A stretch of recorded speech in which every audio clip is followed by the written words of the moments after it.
Matilde querida, aquí Fito desde la ciudad de Rosario para dejarte un beso.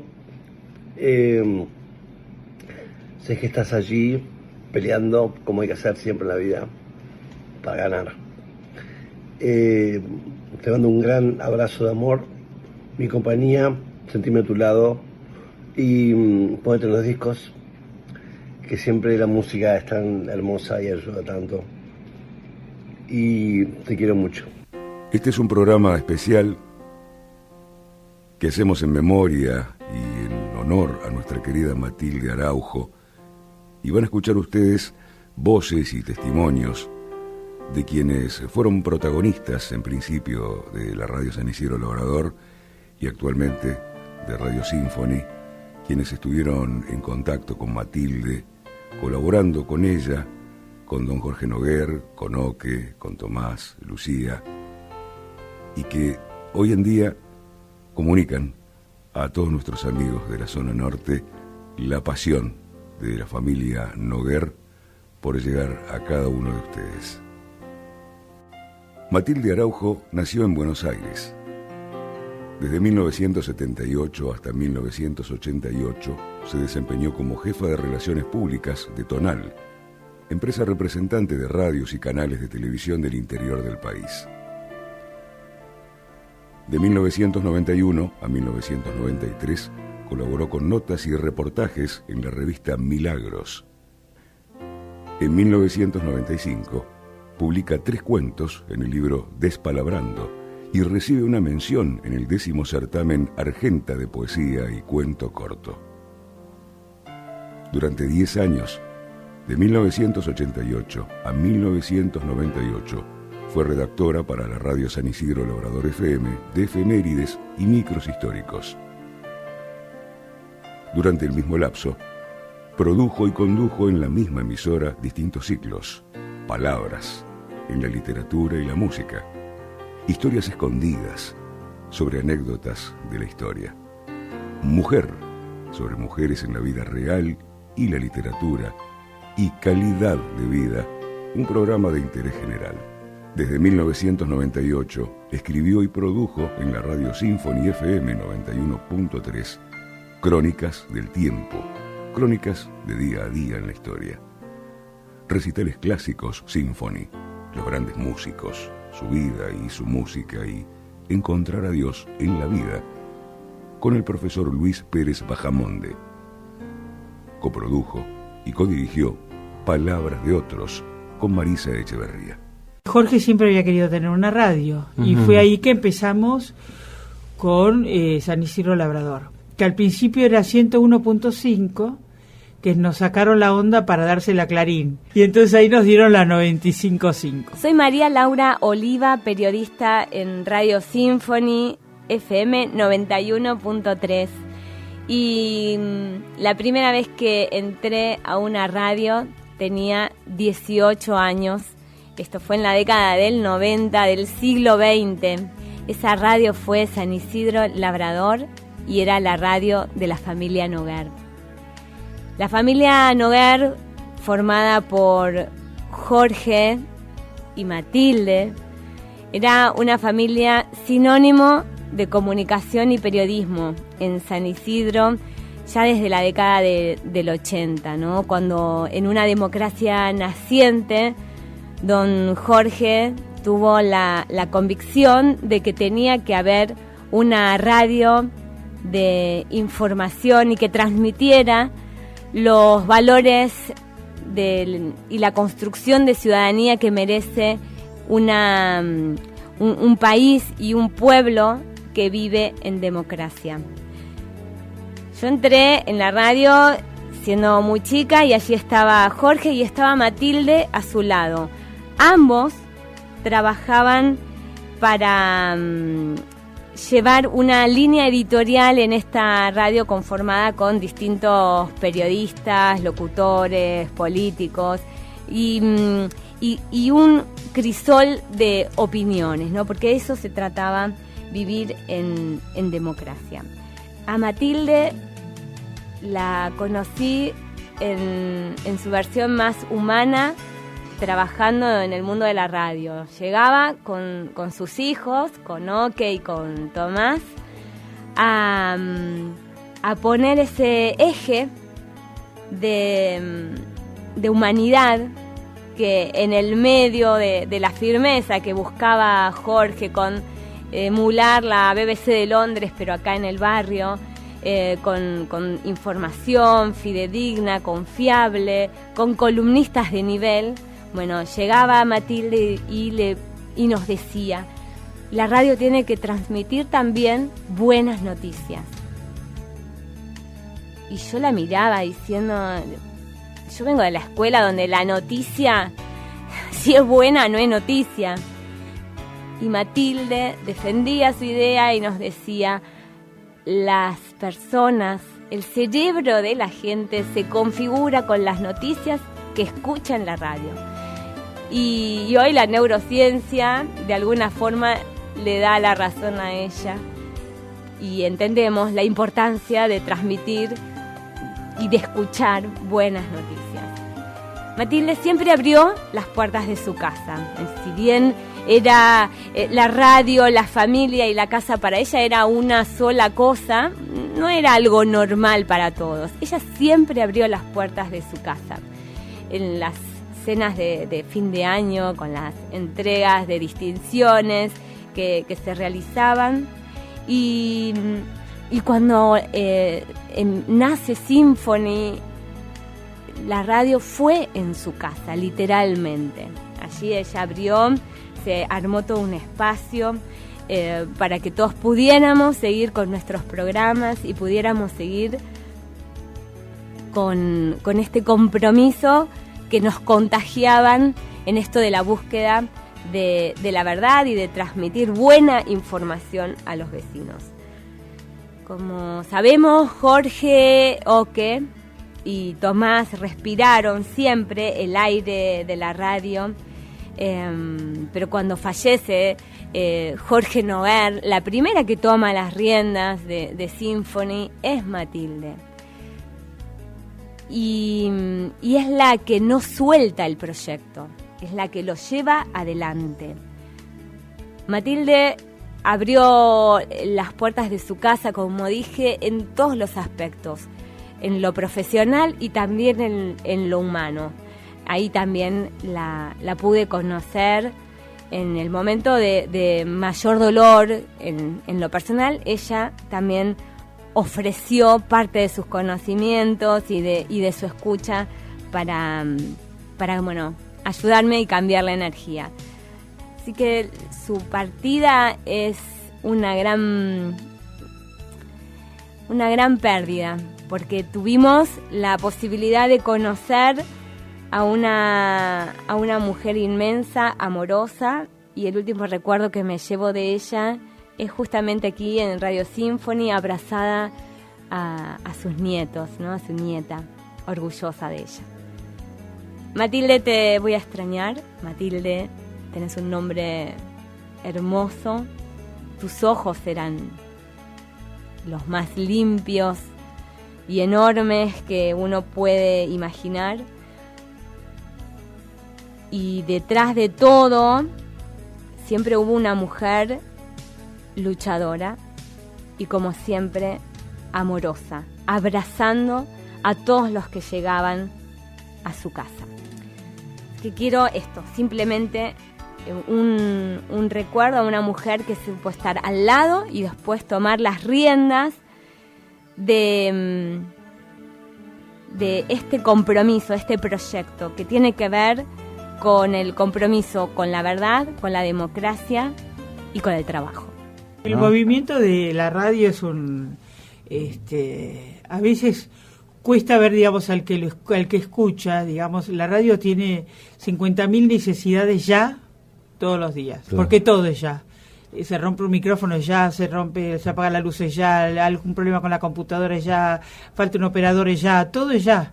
No es una empresa que uno diga, bueno, la espero a mañana. Totalmente dinámica. Sí, es totalmente dinámica. Entonces, requiere que uno esté, qué sé yo, a veces me llamaban y a las no sé, alguna persona que por hobby cortaba la luz en la torre, y yo a las 2 de la mañana me tenía que ir a San Fernando a levantar el cosito de la luz, ¿no? Entonces es como que uno no hay sábados, no hay domingos, es siempre, ¿no? Mi nombre es Daniel Burone Rizzo, soy periodista deportivo.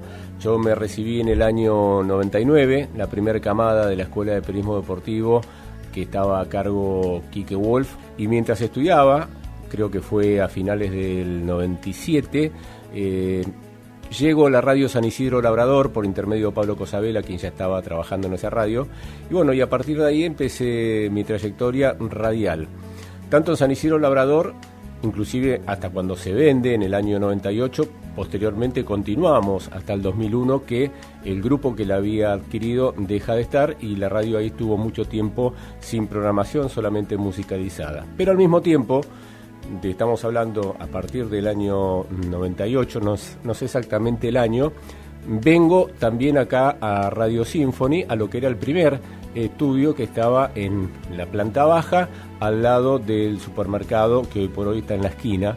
Bueno, y en estos años de poder compartir los estudios de, por un lado, San Isidro Labrador y por otro lado Symphony, que en algún momento fueron al mismo tiempo, tuve diferentes experiencias laborales. Hoy por hoy es desde el medio el programa, pero yo me acuerdo que en San Isidro Labrador, bueno, hicimos el regreso al Labrador, e inclusive estuvimos presentes, compartimos mesa de trabajo, en mi caso con Laura Oliva, por ejemplo, y hicimos el último programa, cuando la radio dejó de funcionar allá en el 2001, siempre nos quedó grabado en la mente cuando el cartel que decía aire dejó de estar iluminado y sabíamos que la radio ya no iba a funcionar más, hecho que ocurrió.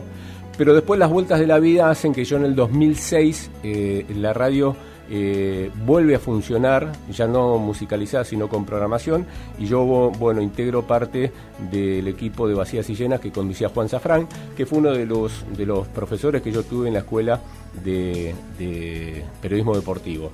Y también acá en Symphony, bueno, en algún momento trabajé con Luis San Martín, yo lo traje a Radio Symphony, El Regreso al Labrador, varios programas, muchos programas, mucha historia, muchos operadores. Bueno, últimamente, en los últimos años, obviamente, tanto Sante Casserly como Sole Tuchilo son los operadores con los cuales yo tengo trato desde hace muchos años, pero han pasado muchísimos operadores tanto por San Isidro Labrador como también por Symphony. Para mí es, como yo siempre digo, mi segundo hogar, porque son 23 años ya que tengo relación con la familia Noguer y con distintos trabajos, vuelvo a repetir, tanto en San Isidro Labrador como aquí en Symphony, y bueno, son muchos años de vida donde uno se ha formado, donde uno ha compartido buenas y malas, y bueno, hoy nos sigue, gracias a Dios, teniendo la posibilidad de tener el micrófono y de estar al aire y de estar trabajando en lo que a uno le gusta. En mi caso es el periodismo. Cuando yo arribo por primera vez a San Isidro Labrador, el primer contacto obviamente lo tengo con Jorge Noguer, el padre de Oke y el padre de Tommy. Tommy era muy chiquito, yo me acuerdo, porque inclusive hasta a veces andaba gateando abajo de lo que eran las mesas de trabajo. Y bueno, Jorge era una persona que sabía mucho de radio. Y también la conozco a Matilde, Matilde Araujo de Noguer, quien era totalmente diferente el trato que podía tener con Jorge que el que tenía con Matilde. Matilde siempre me llamó la atención su don de gente. Ella siempre le interesaba saber cómo estaba uno, cómo estaba en la vida personal, más allá de lo laboral. Me acuerdo que siempre era una persona muy cariñosa. Yo llegaba a la radio media hora antes, a veces, o 40 minutos antes, y normalmente me quedaba hablando mucho con ella. Ella me preguntaba por mis cosas personales, pero también, por ejemplo, cuando se enteró que yo iba a ser papá, se puso muy contenta, y después, a partir de ahí, cuando vino mi segundo hijo, lo mismo. Siempre me preguntaba tanto por mi hija, que hoy por hoy tiene 16 años, como mi hijo, que hoy por hoy tiene 14, y siempre le interesaba saber cómo estaba mi familia, o sea, mi pareja, mis hijos, cómo me iba a mí, cómo estaba, siempre preocupándose para ver cómo estaba uno, el bienestar personal. Eso siempre me llamó la atención. Era una persona muy cariñosa, por lo menos conmigo, así lo fue. Y bueno, obviamente cuando me enteré de su partida, me conmocionó obviamente porque tenía los mejores recuerdos. Lo vuelvo a repetir, son más de 20 años de relación con la familia, y con Matilde yo tenía este dato distintivo de que me parecía muy maternalista ella, y siempre pensando y preocupándose por cómo me iba a mí, más allá de la función periodística o del trabajo que yo realizara acá. ¿Cómo comenzó Symphony? Con Jorge hicimos San Isidro Labrador en el año 88. Uh-huh. Ahí empezó nuestra vida en la radio. Y después en el año 98 la vendimos al Grupo América, y mi marido me dijo, bueno, ahora estamos tranquilos, qué sé yo, a los 3 meses de tener una vida hiperactiva, de estar en casa y leerse, no sé, 5 libros por semana, salió a buscar una onda nueva. Y encontramos la 91.3, pusimos Symphony al principio de los primeros meses con un socio, que después le compramos la parte. Y en el 98 empezamos las primeras emisiones de Symphony.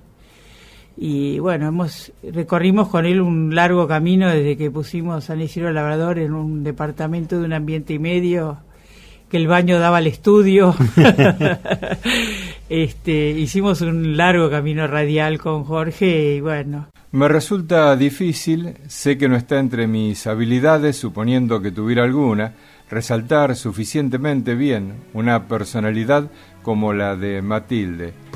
Sé que me causó una gran tristeza enterarme de su pérdida, la pérdida de una mujer que recuerdo por su amabilidad para conmigo, su visión de futuro, su sentido artístico y amor por la vida, así como por haberla percibido siempre como el eje de su familia. No sé precisar fechas, pero sí que la conocí poco después de la gran apuesta de la puesta al aire de San Isidro Labrador. Es difícil para mí decir esto sobre una mujer cuya hospitalidad y capacidad de no imponer condiciones la hicieron destacable en mi parecer. No fui un amigo cercano, pero en todo momento me hizo parecer que ella siempre facilitaba el trato, la conversación, y en las oportunidades que lo visité brindó su hogar con los brazos abiertos. Recuerdo las maravillosas fiestas de cierre del año en su casa. Pero no era solo su amabilidad lo que la hizo especial. Su visión de futuro y su sentido artístico la llevaron a crear belleza en cualquier actividad que emprendiera. Siempre tenía un ojo para la estética y un amor por la vida que inspiraba. Y sin embargo, a pesar de todas sus cualidades y talentos, siempre tuve la impresión de que su mayor logro fue su papel como eje de su familia. Me pareció, sin ser yo un allegado cercano, que era la fuerza central que los mantuvo unidos durante los buenos y los no tan buenos momentos. Como dicen, yo lo creo, nadie muere del todo mientras es recordado. Una vida así de trabajo y de la familia y la radio estaban siempre mezcladas. Qué lindo volver a esta casa que es Symphony, nuestra casa, y en un día muy especial porque homenajeamos a nuestra querida Matilde, que para mí, y siempre se lo dije, la reina madre. La reina madre de Symphony, la reina madre de Oke, de Tommy, de Lu, la reina madre de sus nietos, la reina madre de todo el personal de Symphony. Y bueno, es un grato momento estar aquí, emotivo también, para homenajear a nuestra querida Matilde, Horecito. Y bueno, nosotros estamos compartiendo Symphony desde la década de los 90, cuando nació. En realidad, en los 90 fue San Isidro Labrador. Exacto, sí. Y ya en el 2000, 89. Y en el 2000 creció Symphony. Así que estamos las voces, entre comillas, haciendo este lindo homenaje a nuestra querida Matilde. Bueno, mi nombre, Rosana Pagani y Horacio Zapata. Muchísimas gracias. Yo también les agradezco que me hayan permitido formar parte de este homenaje. Siempre dije, siempre se lo digo a Oke cuando tenemos posibilidad de escribirnos o de hablarnos, que la considero mi familia, y así yo arranqué en el 89 y así como empezamos, siempre se vio a la radio como una familia. Así como es. una familia. Don Jorge Noguer, apasionadísimo por la producción, Zapata, producción, porque Matilde, éramos productores la también. diplomática, la armoniosa, la que irradiaba amor y, bueno, la que contenía a Jorge y a todos nosotros. Exacto. Y ella siempre, desde aquella época con Oque, con Tommy, Lu, que era rebevita, siempre venía a la radio o venía a hacer las compras o de paseo, pero siempre a dar de sus horas, a dar un poco más. Sí. Para la radio, los chicos por ahí escribiendo en aquella época, ahora que todo el mundo tiene sus reproductores de, no sé, MP4, en aquella época, viejo, todo era en cassette, y las publicidades salían al aire en cassette. Sí, en cassette. Y los chicos colaboraban, Tommy, colaboraban Poniendo los avisitos. poniendo los cartelitos, Claro. Los stickers en los cassettes. Y en punta, con la Vic famosa. Exactamente. Era todo artesanal, pero Sí. con mucho amor, sobre todo. Qué linda época, sí. Y me acuerdo de Matilde, porque, bueno, en realidad era la década de los 90 cuando Jorge y Matilde crearon lo que era San Isidro Labrador. Exacto. ¿No? Y yo recuerdo patentemente a Matilde, porque yo en esa época trabajaba los fines de semana. Sábados y domingos, se abría la radio a las 7 de la mañana, se leía el Santoral. En aquella época nos encontramos con el operador, que era Martín Rubio, y después otro más que no recuerdo el nombre en estos momentos. Y a 7:01 sonaba el teléfono y era Jorge. Exactamente. El Santoral, hay que leer el Santoral. Hoy, ¿qué día es? No, sí, Jorge, lo teníamos todo preparado. Y salíamos al aire, él escuchando Symphony. Yo leía el editorial de El- Jorge claro. Noguer, ¿verdad? Y después, lo más que recuerdo sumamente en mi memoria, en mi cabeza, aparte lo tengo como si lo viviera ahora, ¿no? Eran los domingos, media mañana, no sé si a las 9, 10 de la mañana, Matilde tenía su espacio de radio, un magazine, y yo era su locutora. Y lo que más recuerdo era que venía todos los domingos, hablábamos de la actualidad, de cocina, de jardinería, la música, los coros, ella le encantaba. Todas las distintas actividades culturales que se brindaban en San Isidro, también hacíamos publicidad y hacíamos notas, o ella hacía las notas. Sí. La agenda de Josefina Roca, no me olvido más, que era su hermana, y también dialogaba con ella. Pero lo más lindo es que, porque vos decías, es una familia. La producía Matilde. Claro, La todo. agenda de Josefina Roca era todas noticias sociales, Sí. casamientos o Exacto. fiestas de las familias de San Isidro, de Zona Norte. Era Sí. muy piola.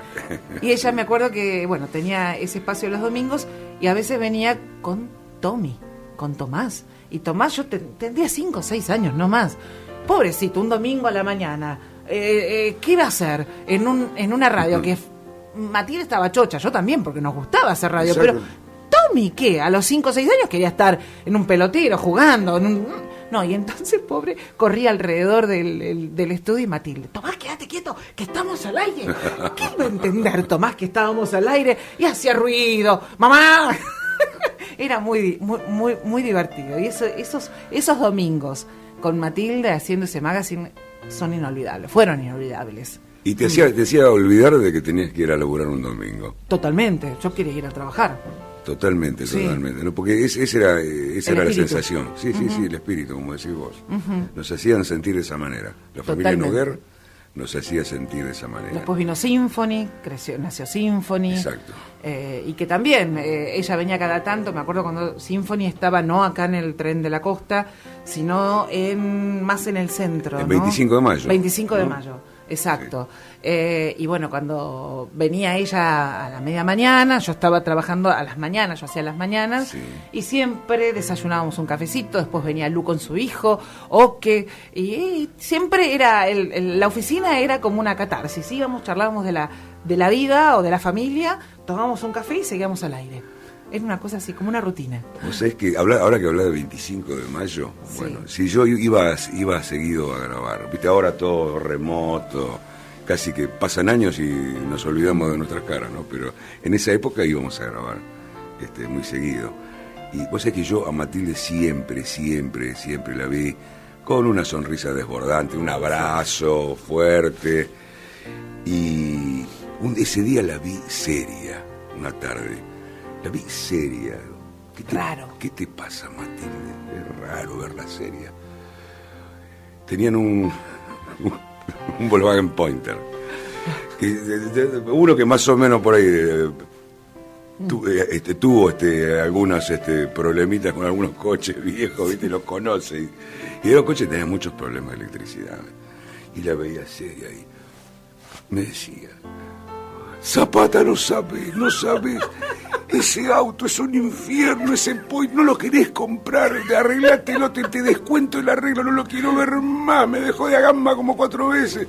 Digo, sí, Matilde, tengo entendido, pero bueno, ya lo vas a poder vender, ¿Te parece? Sí, qué Matilde, hermoso. Ya lo vas a... Pero fue la única vez que la vi seria, en serio.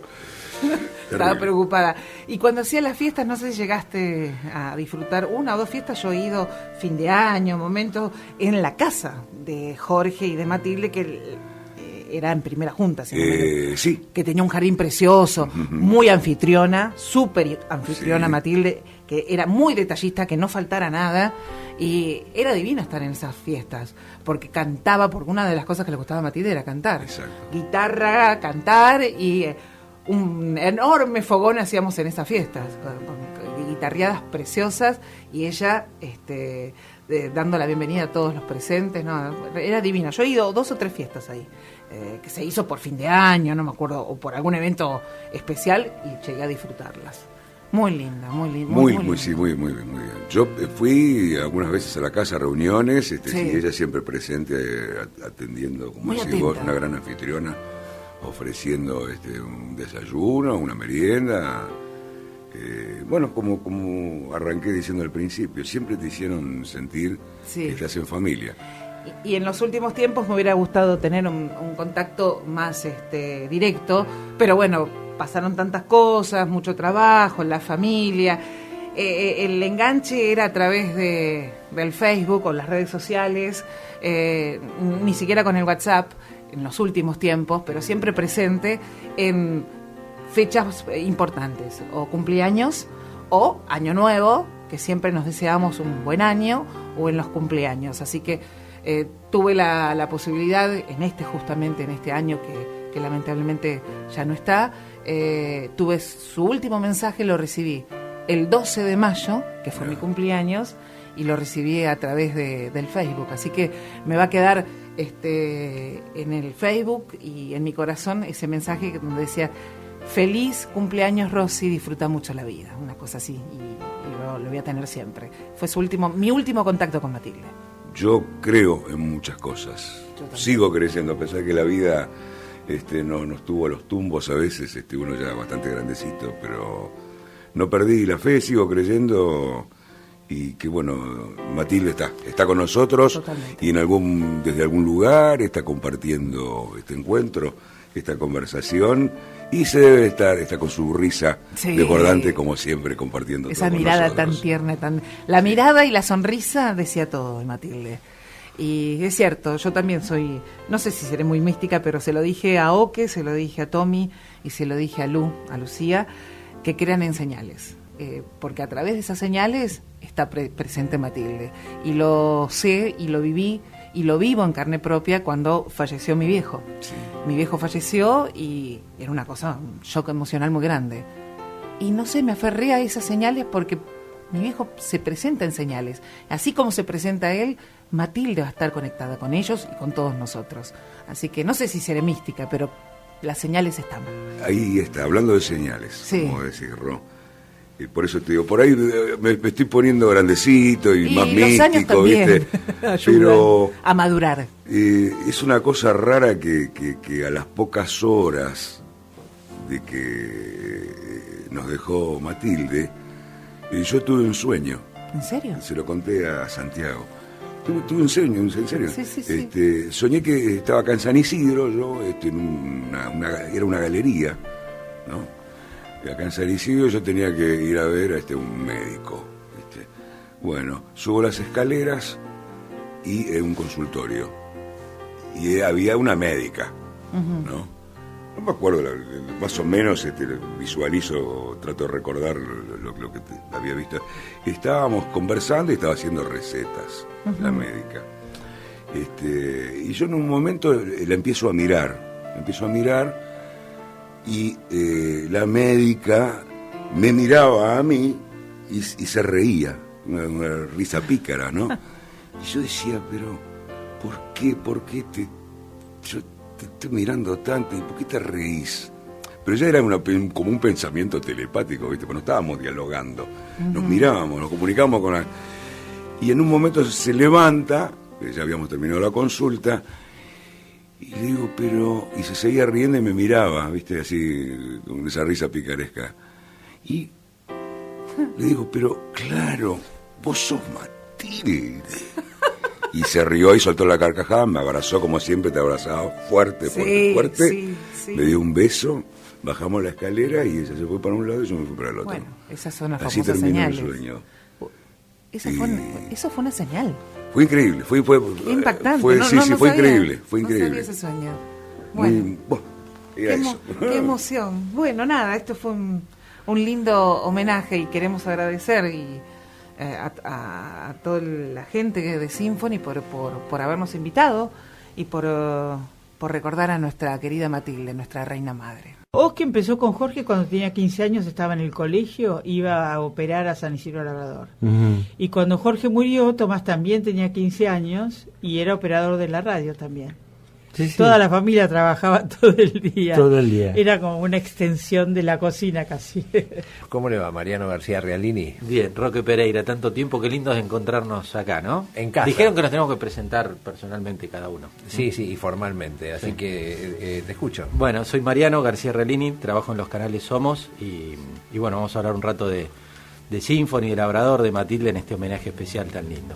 Su turno. Bueno, me llamo Roque Pereira, yo también tengo una historia larga aquí en esta casa, empezando también en San Isidro Labrador, continuando en Symphony durante muchos años con un programa que se llamó San Juango y también hombre de la tele, hoy estoy en un programa que se llama Escuela de Valores en Canal Metro, la verdad que muy feliz, pero así empezamos. Bueno, arranquemos porque ya te comiste 2 minutos y después Pisano se Perdón, Sí. Pisano, Sí. señor productor. Bueno, ¿qué es lo primero que te acordás de...?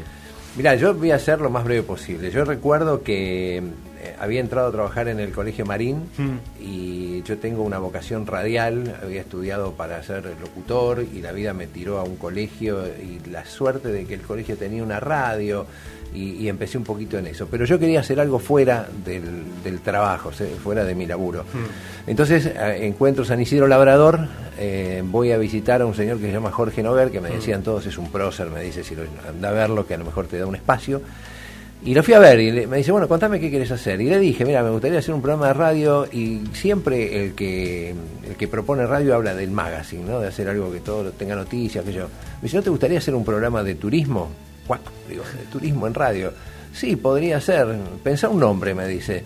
Y podría llamarse Caminando el Mundo, me dice él. O sea, me dijo el rubro y el nombre. Me armó todo. Me dice, grabame un demo y tráemelo dentro de unos días. Y fue así como grabé ese demo de Caminando el Mundo. Fui a la casa, él vivía acá en Primera Junta con la familia. Los chicos iban al colegio todavía. Mirá. Llegué, me abrió las puertas Matilde, subimos me dice, pasamos, que en la habitación de los chicos hay un mini componente, porque era un cassette en ese momento. Claro. Pusimos el programa, le gustó, y ahí arranqué Caminando el Mundo por San Isidro Labrador. Era una audacia, ¿no? Un programa de turismo en radio. Tremendo. La verdad que fue un visionario, porque sí, claro, después tomaron protagonismo los programas de turismo en todo formato, televisivo, radial y demás. Así que sí, fue todo algo, una experiencia muy linda, y tuve la bendición de Jorge que le gustó. Claro. Bueno. No, mi historia empezó más en Symphony. Me acuerdo de haber ido a San Isidro Labrador, pero alguna vez como invitado. Pasa que Roque me lleva como 40 o 50 años. 52. 52. Y ya en Symphony, en los distintos estudios que tuvo, tanto en Primera Junta, que era esa la casa de la familia, ¿no? La de Primera Junta, exacto. Sí. Sí. Y después también sobre 25 de mayo. Primer piso. También un estudio muy lindo. Siempre tuvo estudios lindos Symphony. bueno, con Oque y con Tommy, que eran medio remolones esos chicos. Ahora se creen que son empresarios. Son de otro nivel, ¿viste? Nadan en petrodólares. Tipo nada, ¿viste? Pero eran vagos. Sí. Pues tal vez acá los chicos de la radio no se acuerdan, pero eran vagos, les costaba trabajar, les costaba llegar temprano la primera mañana de la radio. Muy bien. Y durante varios años hice la primera mañana de la radio y tengo el recuerdo de Matilde, de tener siempre las puertas abiertas, ¿no? Siempre muy generosa para uno que estaba dando sus primeros pasos, y cuando tenía que decir las cosas también las decía, pero las decía con una firmeza,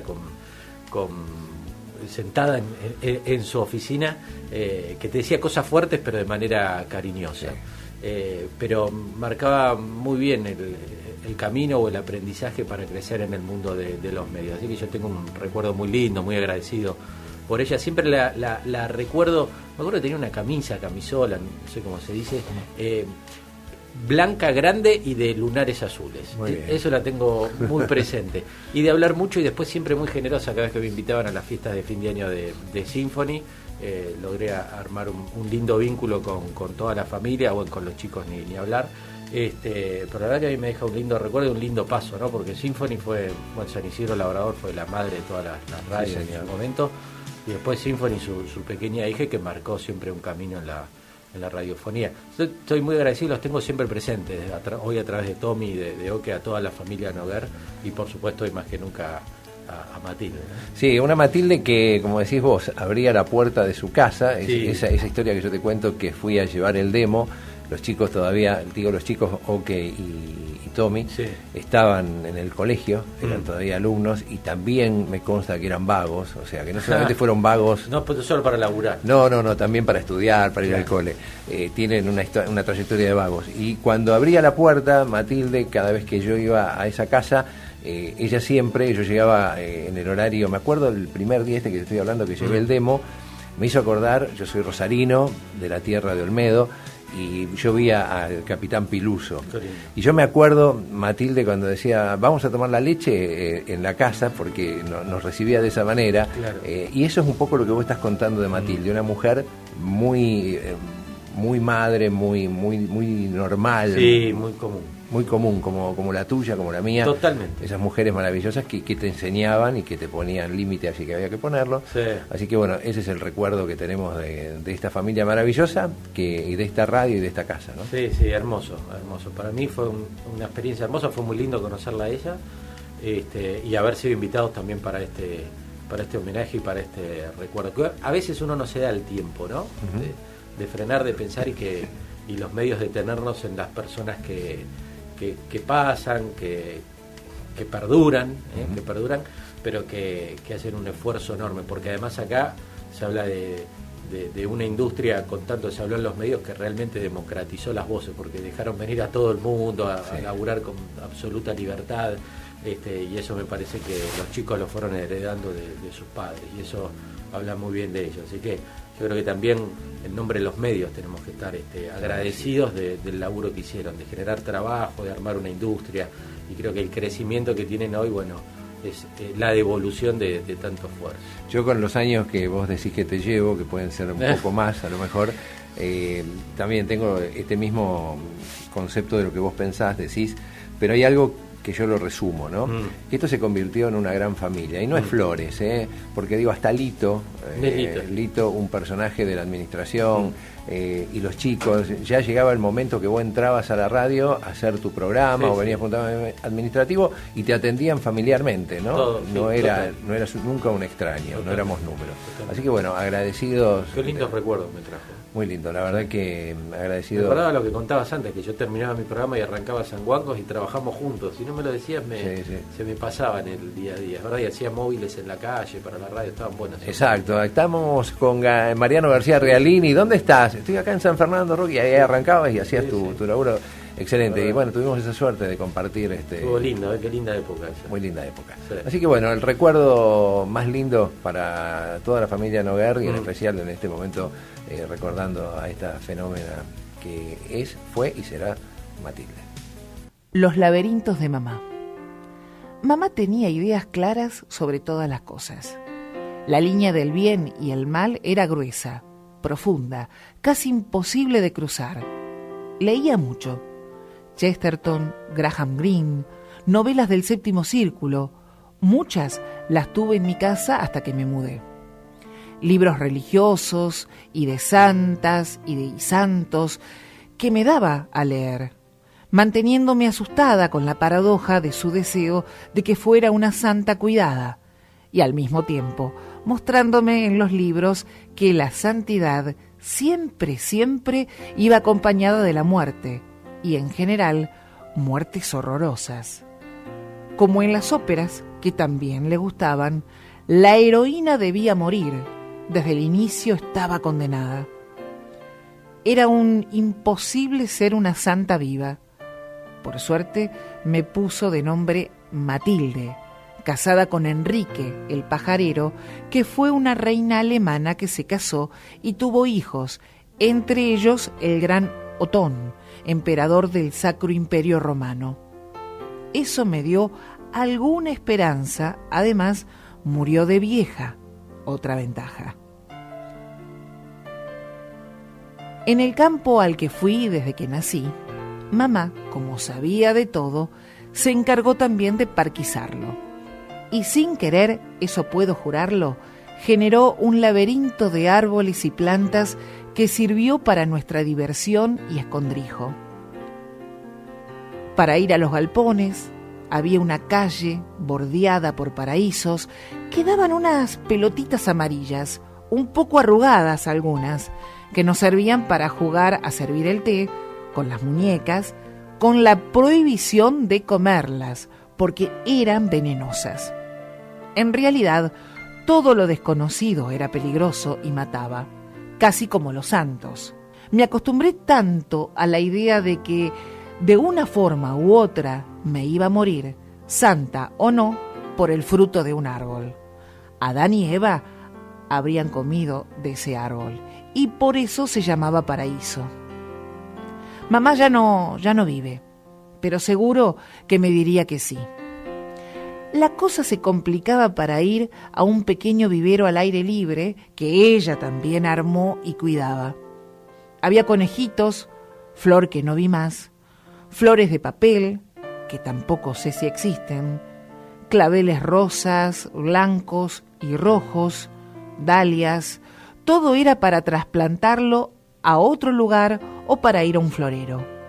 Pero para llegar había que salir de la casa, doblar una diagonal hacia la derecha y cruzar uno de los laberintos, por un sendero angosto hecho por lo mucho que lo usábamos. A los costados había frutales que por alguna razón no crecían como dicen que deben, sino torcidos. Un peral que crecía casi paralelo al suelo, con algunas ramas al cielo, 2 manzanos, un membrillo, un pino de esos que crecen horizontales, 2 Lagorestremias. Nunca supe escribir el nombre. Y llegabas al vivero.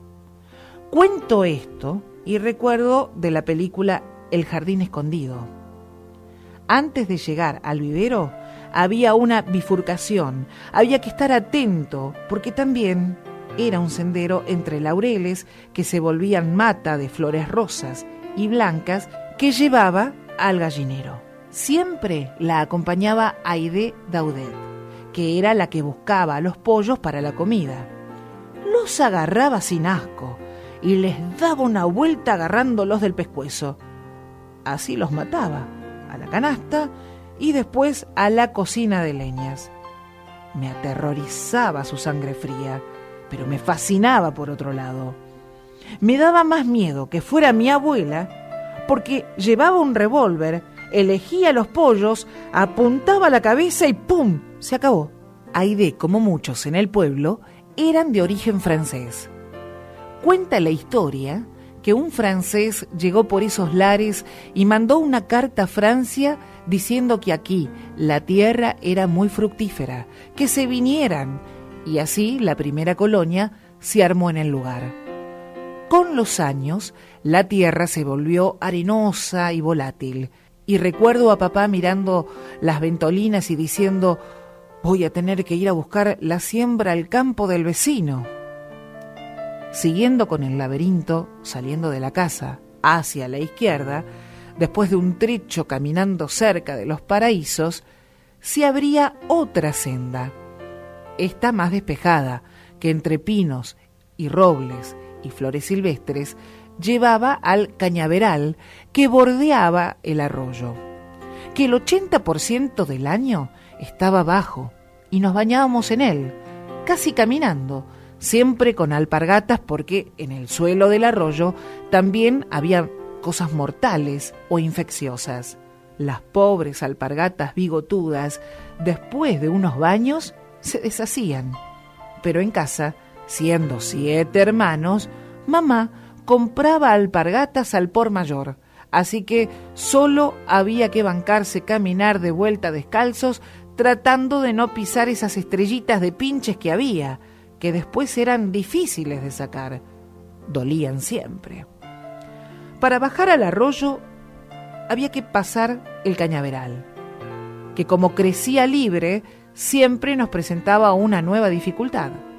O si había habido una crecida, se derrumbaba sobre el agua, y buscando llegar al agua, nos caíamos de sopetón en ella, lo que complicaba el asunto. Los hermanos, salvo un problema muy grave, no se tiran al agua en invierno para salvar a nadie. Tiraban una caña para que al que le había tocado se agarrara y apañate, dirían los españoles. Ahora que lo recuerdo, nunca vi una víbora como pronosticaba mamá en el cañaveral, que por supuesto era venenosa y nos mataba. El último gran laberinto era para llegar a los frutales que tenía escondidos atrás de los galpones. Había que bordear el cañaveral, saltar sobre los árboles caídos, cruzar el bosque de los álamos plateados y así mágicamente, al salir del bosque, los frutales sin laberinto. Damascos, duraznos, peras, limoneros, todos en estricto orden y prolijos, nunca enfermos, en hileras impecables. Había días que mamá se levantaba muy activa y nos ponía a todos a hacer tareas y sin chistar. A mí me encargaba buscar frutas para hacer dulces. Tomaba mi carrindanga roja con 4 ruedas, con goma y un palo largo terminado en cruz, y partía hacia el laberinto de frutales. La llenaba porque mamá hacía mucho dulce para nosotros y para regalar. Me acuerdo de María Elena Walsh y Retrato de señora que hace dulces. Fabrico por antojo dulzuras que obligada cometiste, transmuto para no interrumpir el linaje de los frascos empezado hace tantas abuelas. A veces pensaba que mamá quería que nos perdiéramos un rato en los laberintos para descansar. Pero ahora que soy grande, entiendo que quizás esos laberintos eran la verdad en su mente y en su alma, y que sus lecturas controladas eran su forma de no entregarse a ellos. Matilde. Y después, bueno, ahora vienen los chicos, que vienen mis hijos, Tomás y Jorge, que también tienen una polenta bárbara y están llevando todo adelante mucho mejor que yo, y que incluso creo que su papá, ¿no?